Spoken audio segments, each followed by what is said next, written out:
क्रांतिबा महात्मा फुले, राजर्षी शाहू महाराज आणि सयाजी महाराज गायकवाड आणि जो कोणी या देशाचा नागरिक आहे त्याचा स्वाभिमान बुलंद करणारे बाबासाहेब या महापुरुषांना पहिल्यांदा अभिवादन करतो। या जयंती सोहळ्याचे अध्यक्ष सुरेश आंभोरे, कोषाध्यक्ष समाधान सावंत, सचिव कपिल आवटे, माझ्याबरोबर आलेले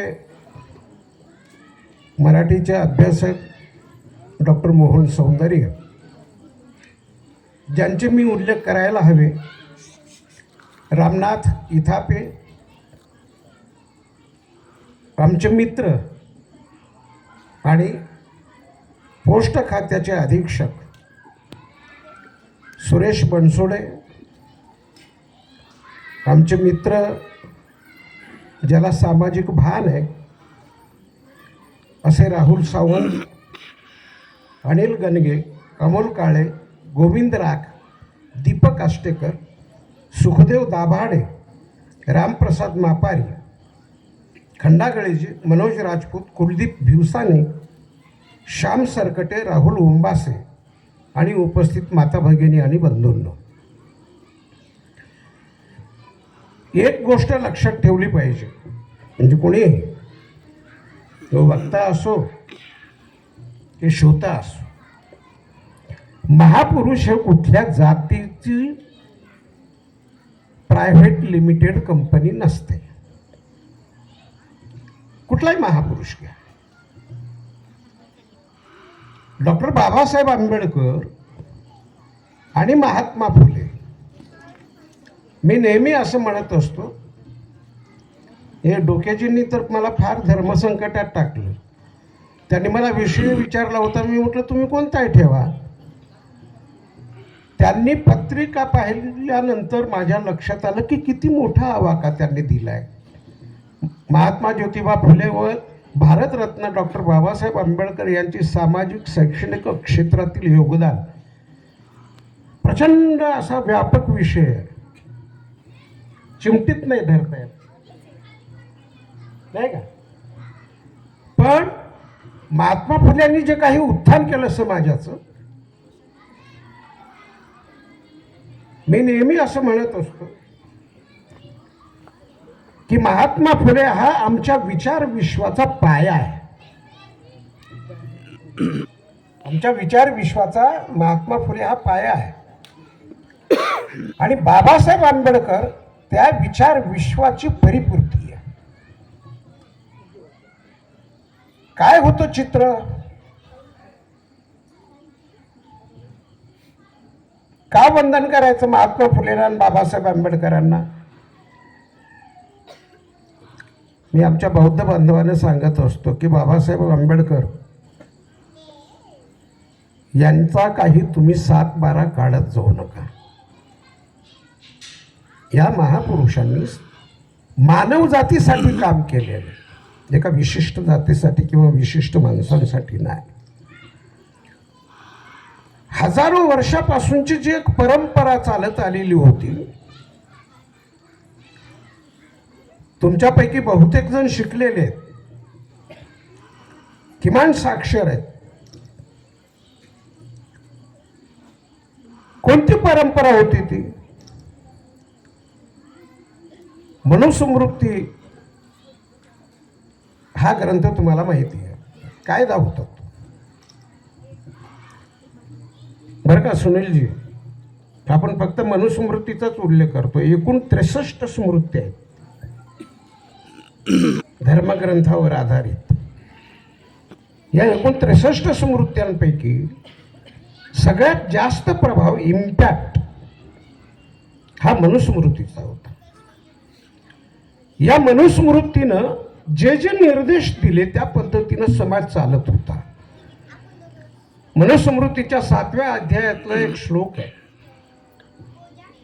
पिता रक्षती कौमार्य भरता रक्षती यौवने रक्षंती स्थविरे पुत्रा न स्त्री स्वातंत्र्य मराठी। अर्थ काय? बालपणी पित्यानं बापानं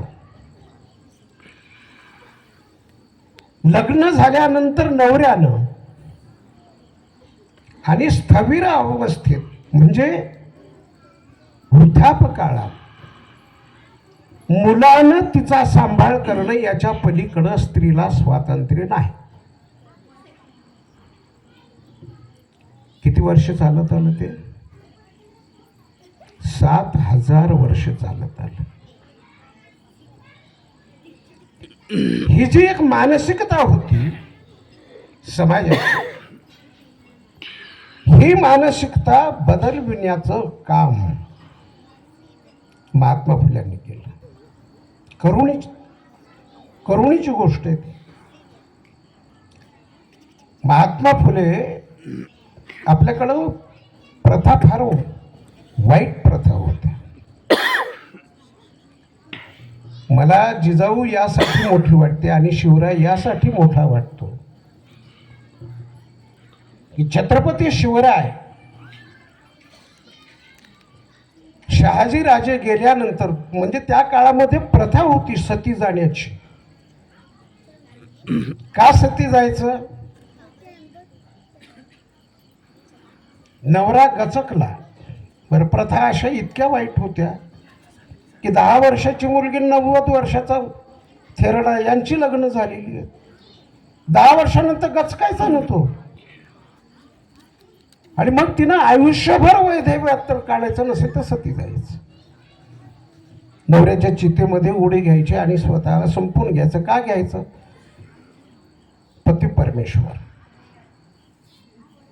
तो गेला, आता संपलं सगळं आपलं, म्हणून तिनं ते करायचं. असं सामाजिक दंड. शहाजी राजे गेल्यानंतर शोभानं सांगितलं जिजाऊला की राज्य स्थापन करायचंय, धर्माचे आदेश मानायचे नाहीत. आणि जिजाऊनं ठरवलं की आपण सती जायचं नाही. यासाठी मोठे ते. म्हणून महात्मा फुल्यांनी फार चांगला प्रश्न विचारला होता. अशी एकही घटना मी अनुभवली नाही म्हणाले फुले की एखादी माय माऊली निवर्तली, निधन झालं तिचं, तर एक तर पुरुष असा म्हणालाय का मी स्वतः जातो? नाही म्हणाला, घटनाच नाही. आणि म्हणून महात्मा फुल्यांनी जी पुरुषी मानसिकता आहे, ही पुरुषी मानसिकता समाजाच्या समोर आणली आणि स्त्रीचा सन्मान करण्यासाठी या संस्कृतीतली, या देशातली मुलींची पहिली शाळा काय म्हणत होते फुले? पुरुष हा जर समाज असेल तर स्त्री सुद्धा समाज आहे. पुरुषाला जसं सन्मानानं जगण्याचा अधिकार आहे तसं स्त्रीला सुद्धा सन्मानानं जगण्याचा अधिकार आहे. म्हणून महात्मा फुल्यांनी पहिल्यांदा स्त्रियांना शिकवण्याचा निर्णय घेतला. अनेक संकट आली, धर्म मानतर्दांनी त्यांच्यावर बहिष्कार घातला तरी ते डगमगले नाहीत. काय नाही केलं फुल्यांनी. समाजातला जो खालचा थर आहे, आपण अनेकदा मांडणी करत असताना ब्राह्मणांनी असं केलं आणि ब्राह्मणांनी तसं केलं असं सांगत असतो. पण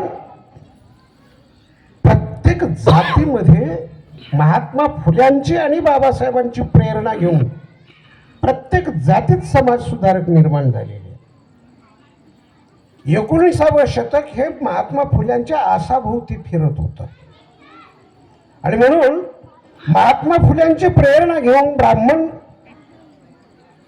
कुळात जन्माला आलेले महादेव गोविंद रानडे, जे या देशात ब्रिटिशांच्या काळात भारतीय वंशाचा पहिला न्यायाधीश, काशीनाथराव तेलंग नावाचे एक फार मोठे न्यायमूर्ती होते त्या काळामध्ये, तेही ब्राह्मण कुळाचे. या काशीनाथराव तेलंगांनी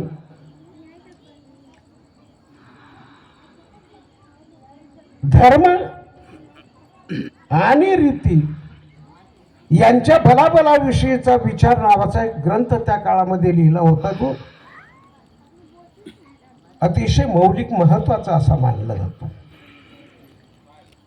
गोपाळ गणेश आगरकर नावाचे एक सुधारक झालेले, त्यांचं आपण स्मरण केलं पाहिजे. गोपाळ गणेश आगरकरांनी त्या काळामध्ये जात पेहरावावरून ओळखली जात होती,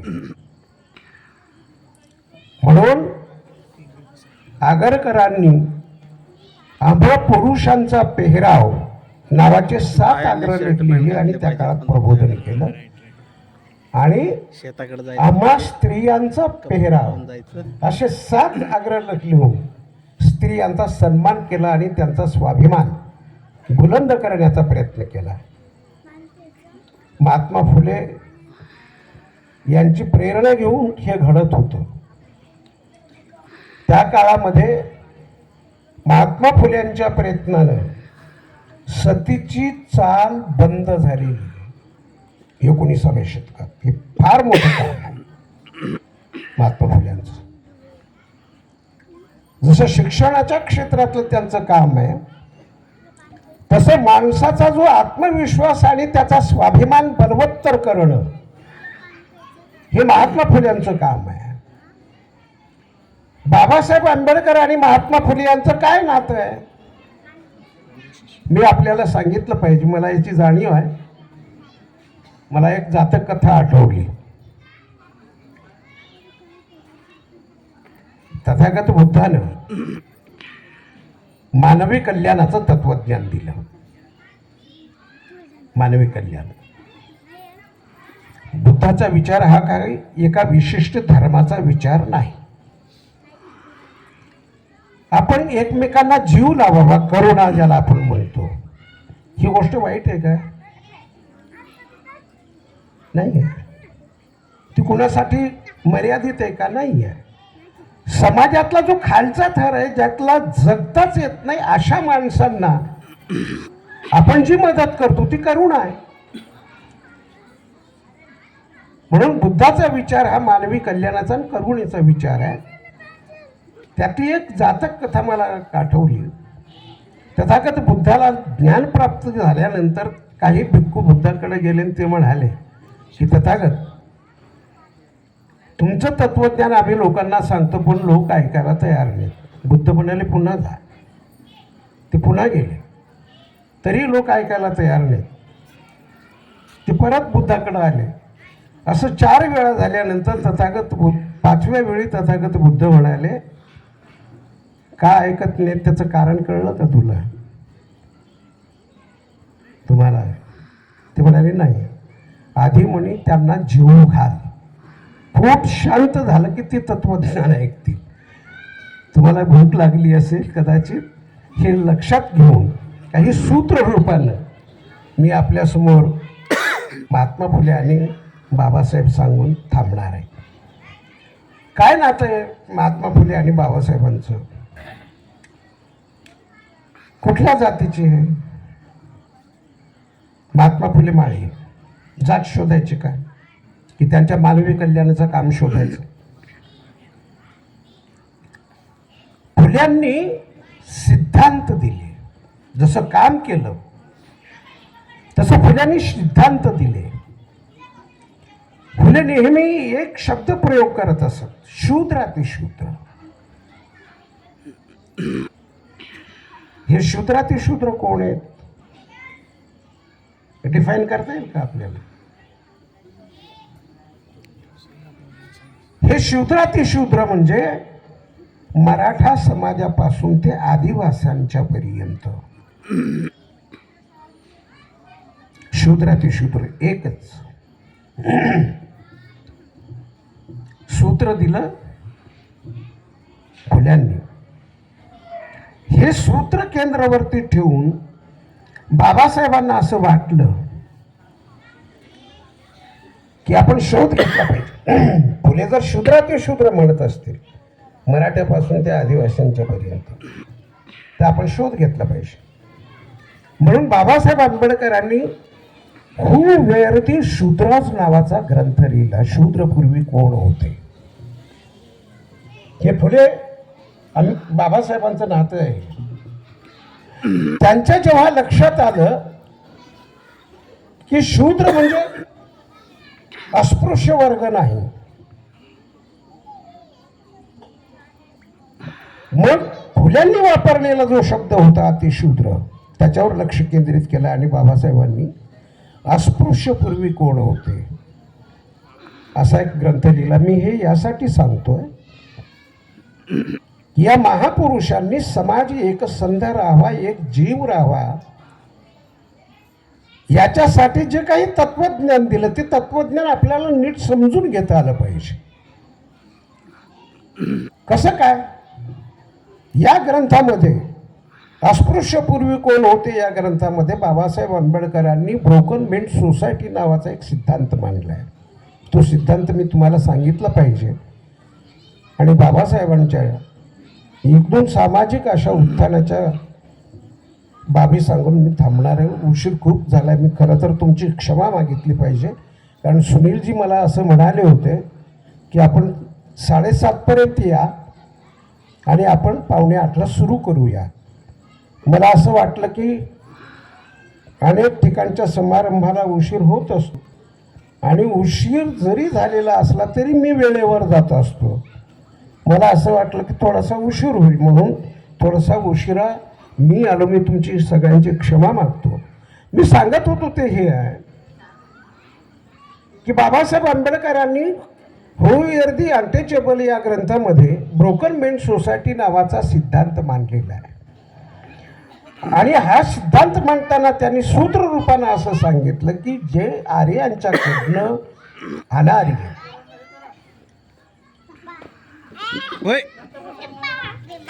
ना खेळू द्या त्यांचं त्यांना. आपणही लहानपणी असेच होतो उन्हाळ. मी तर फार उन्हाळ होतो असं माझी आई सांगायची.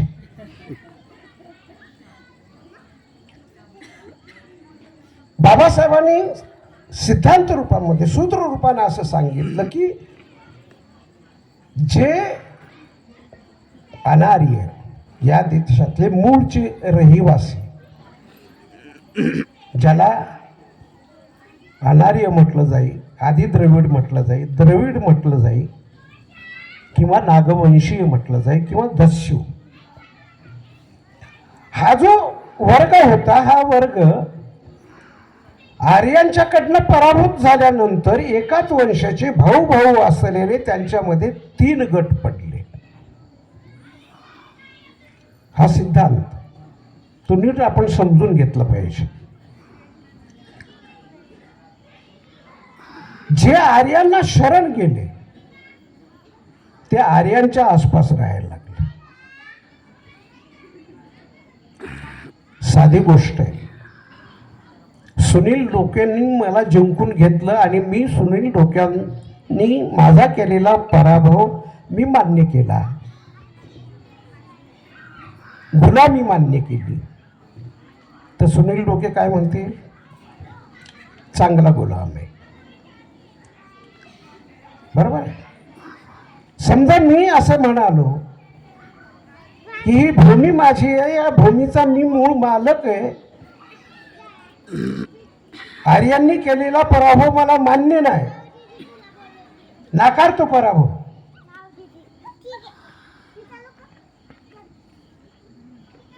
असं राहुल सावंतने मला जिंकून घेतल्यावर मी म्हणालो तर राहुल सावंत काय म्हणे? पराभूत झाला ते झाला, परत इतका ताठा. तो म्हणाला गावाच्या बाहेर, गावाच्या बाहेर.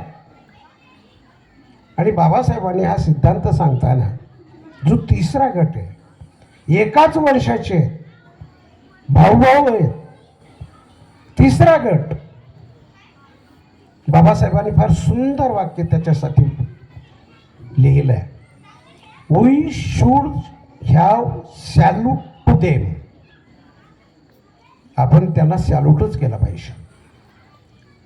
ते असं म्हणाले की आर्यांच्याकडनं झालेला पराभव आम्हाला मान्य नाही. हे गाव तुमचं तुम्हाला लखलाप, ही शेती लखलाप, आणि ते जंगलाच्या वाटेनं निघून गेले. आता बाबासाहेबांनी जे सांगितलं हे ते कसं समजून घ्यायचं? एकदा रात्री उशिरापर्यंत मी वाचत बसलो होतो, नंतर माझ्या लक्षात आलं की बाबासाहेब म्हणाले ते बिलकुल खरं आहे. कसं खरं आहे? मराठ्यात काळे, शिंदे, गोरे, भोसले, भुजबळ, मेश्राम, गायकवाड, जाधव आहेत की नाही? सगळी आडनाव. याच्या तुम्ही खाली आलात, ज्याला आपण ओबीसी म्हणतो. माळामध्ये भुजबळ आहे, सुतारात जाधव गायकवाड आहे, शिंदे आहे, चव्हाण आहे, पवार आहे, जे मराठ्यात आहेत. हे ओबीसीत आहेत सगळे. बाबासाहेब जो दुसरा गट म्हणाले होते तो अस्पृश्यांचा गट आहे, पूर्वीच्या, ज्याला आपण दलित म्हणतो. ही सगळी आडनावं, भुजबळ असेल, शिंदे असेल, पवार असेल, चव्हाण असेल, काळे असेल, गोरे असेल, भोसले असेल, डोके असेल, ही सगळी आडनावं दलितांमध्ये महार, पूर्वास्पृश्य, महार, मांग, चांभार, ढोर. म्हणजे मराठ्यामध्ये, ओबीसी मध्ये, महारा मांगामध्ये शिंदे हा ढोरामध्ये कुठून आला? ढोर नावाच्या जातीत कुठून आला सुशील कुमार शिंदे? पण आहे. तिसरा गट जो बाबासाहेबांनी सांगितला होता की ज्यानं गाव सोडलं आणि जंगलाच्या वाटेनं निघून गेला, ते भटके, विमुक्त आणि आदिवासी.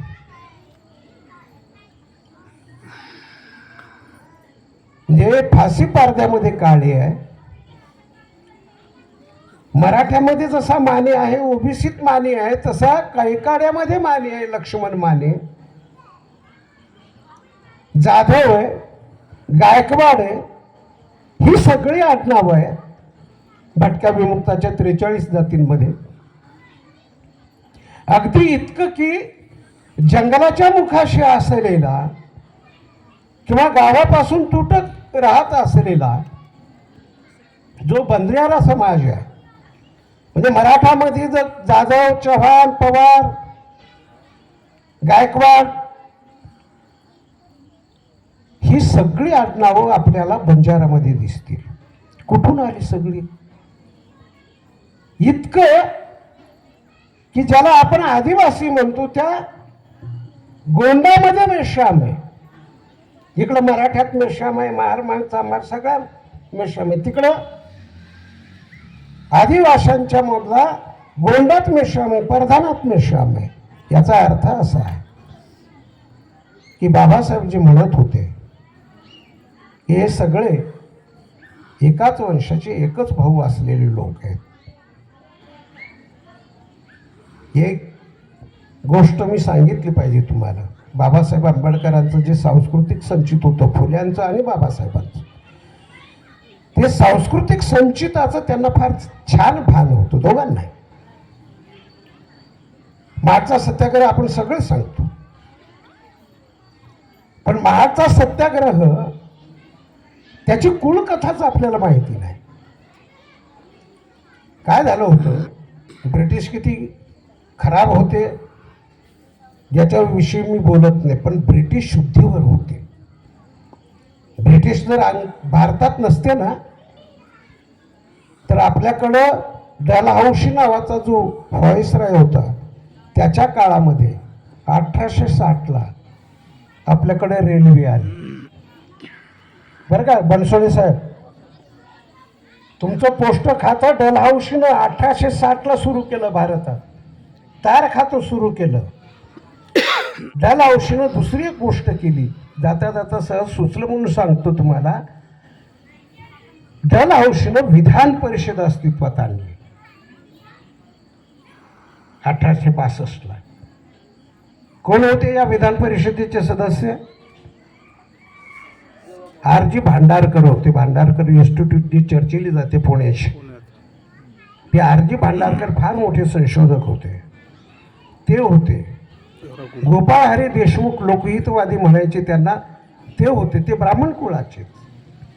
आणि सगळ्यात महत्त्वाचं नाव तुम्हाला सांगतो, तुम्हाला आश्चर्य वाटेल, कदाचित ते तुमच्या वाचनात आलं नसावं म्हणून.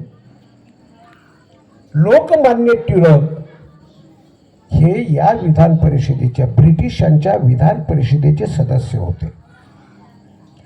जेव्हा लोकमान्य टिळक हे मंडालेच्या तुरुंगात होते, जन्मानं लोकमान्य टिळक हे ब्राह्मण, कर्मठ, पण एकाही ब्राह्मण वकिलानं त्यांचं वकीलपत्र घेतलं नाही.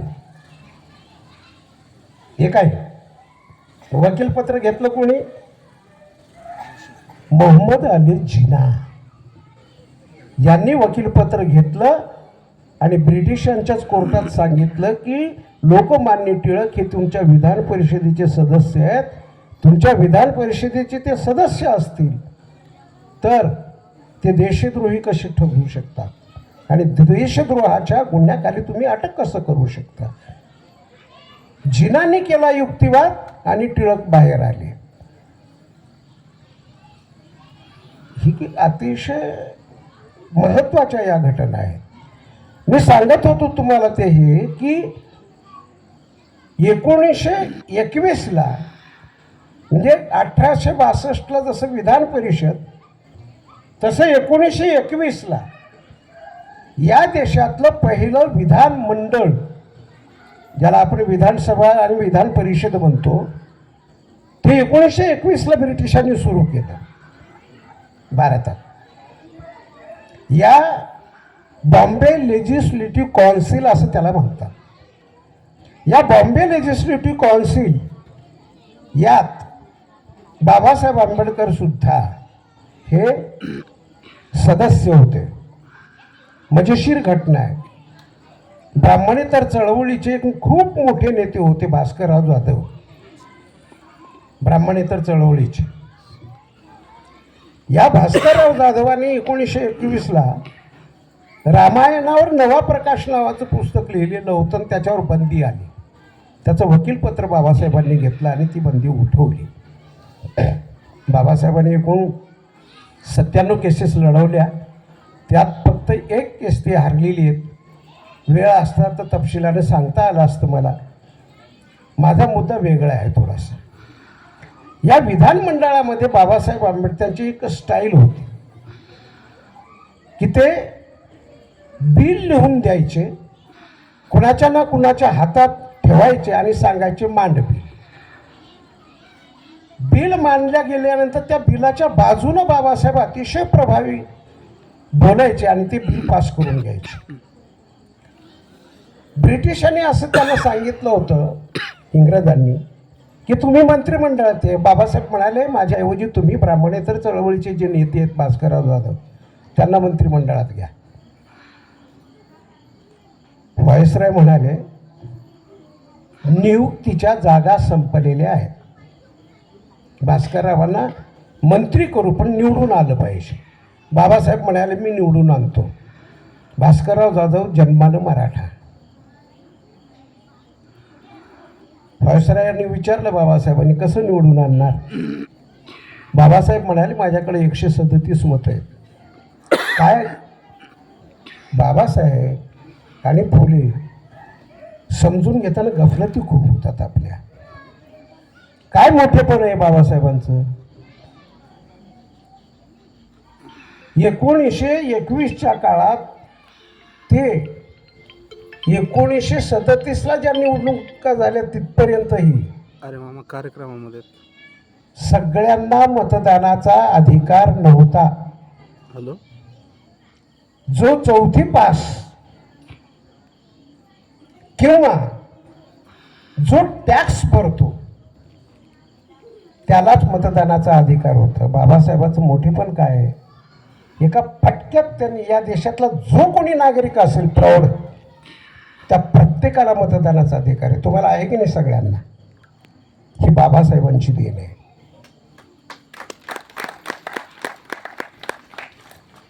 म्हणून बाबासाहेब व्हायसरायला असं म्हणाले की माझ्याकडं 137 मतं आहेत, आणि ती 137 मतं सगळी शिकलेल्या पोरांची होती, 4थी पास झालेली, म्हणून त्यांना अधिकार होता मतदानाचा. बाबासाहेब म्हणाले मी निवडून आणतो त्याला मंत्री करा. भास्कररावांना मुंबईतून निवडून आणलं बाबासाहेबांनी. मुंबई त्या काळामध्ये द्विराज्य होतं, गुजरात आणि महाराष्ट्र असं मिळून होतं. मोठ्या प्रमाणात मतदार कोण होता?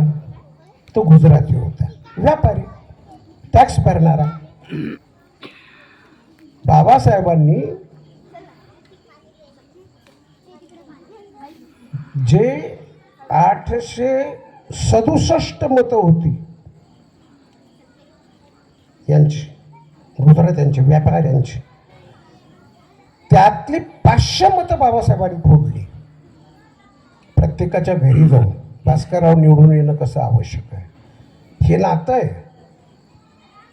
बहुजन समाजाचं आणि बाबासाहेबांचं. भास्करराव जाधव मंत्री झाले, त्यांच्याकडे 3 खाती आली.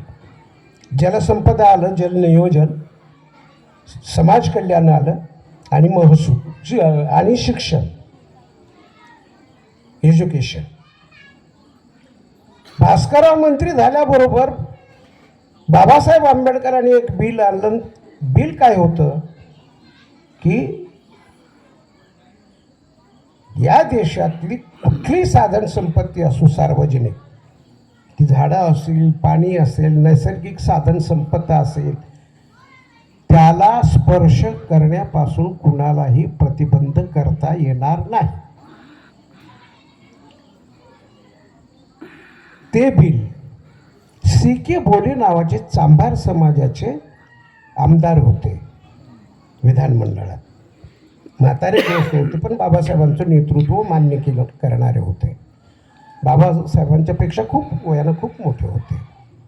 त्या सी.के. भोलेंनी ते बिल मांडलं. बाबासाहेबांनी प्रभावी भाषण केलं आणि भास्करराव म्हणाले, भास्करराव जाधव, बिल मंजूर. त्याचा आधार घेऊन बाबासाहेबांनी पाण्याच्या प्रश्नावरून सत्याग्रह करायचं ठरवलं. त्यांची पद्धत होती बाबासाहेबांची. बाबासाहेबांचे फक्त दलित अनुयायी नव्हते, हे लक्षात घ्या.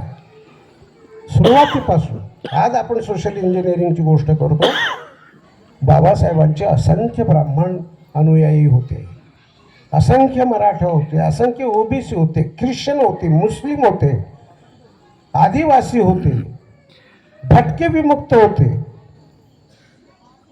मी हे सांगितलं पाहिजे की असंख्य मातंग समाजाचे कार्यकर्ते होते बाबासाहेबांचे. आज मातंग समाजाकडे पाहण्याचा दृष्टिकोन सुद्धा पूर्वास्पृश्य महाराचा हा नीट नाही, तो सुधारला पाहिजे. मी हे सांगतोय, त्याचा आधार घेऊन बाबासाहेबांनी पाण्याच्या प्रश्नावरून सत्याग्रह करायचं ठरवलं. त्यांची पद्धत होती की त्यांचे जे विश्वासू सहकारी होते त्यांच्याशी ते चर्चा करत असत. त्यांनी 4 बैठका घेतल्या पाण्याच्या प्रश्नावरून सत्याग्रह कुठं करायचा, आणि 5वी बैठक त्यांनी महाडला घेतली. सुरबानाना टिपणीस नावाचे ब्राह्मण कायस्थ प्रभू हे नगराध्यक्ष होते महाडचे. या बैठकीला कोण कोण होतं? या बैठकीला ब्राह्मणेतर चळवळीचे खूप मोठे नेते गणपतराव मोरे, त्यांनी नंतरच्या काळामध्ये शेतकरी कामगार पक्ष स्थापन केला, ते या बैठकीला होते. अनंतराव चित्रे आणि कमलाकांत चित्रे हे बैठकीला होते. सुरबानाना टिपणीस होते. कट्टर सावरकरवादी. मला बाबासाहेब असा चिमटीत धरताच येत नाही, अफाट आहे काम, अफाट आहे त्यांच्या कामाचा व्यास, अफाट आहे. या बैठकीला कट्टर सावरकरवादी असलेले बापूसाहेब जोशी हे या बैठकीला होते. जवळपास 35 जण या बैठकीला होते. आणि बाबासाहेबांनी विचारलं की पाण्याच्या प्रश्नावरून सत्याग्रह कुठं करायचं. ते सुरबा नाना टिपणीसकडे वळले. त्यांनी विचारलं सुरबा कुठं करायचं. सुरबा नाना म्हणाले की बाबासाहेब तुमच्या मनामध्ये कुठलं तरी ठिकाण आहे, ते ठिकाण तुम्ही सांगा, आपण तिथं करू. बाबासाहेब अनंतराव चित्र्यांकडे वळले. अनंतराव चित्रे हे कोकणातले ब्राह्मण समाजाचे फार मोठे नेते होते. ते वळले आणि विचारलं अनंतराव कुठं करायचं. अनंतराव म्हणाले सुरबा नाना जे बोलले की नाही त्याच्याशी मी सहमत आहे. ते बापूसाहेब जोशींकडे वळले. तर बापूसाहेब जोशी असं म्हणाले की बाबासाहेब अलिबागच्या समुद्र किनाऱ्यावर करू, कारण अलिबागचा समुद्र अलिबागपासून जो सुरू होतो तो पॅसिफिक महासागरापर्यंत जातो. माणसाचं मन विशाल झालं पाहिजे म्हणून तिथं करू.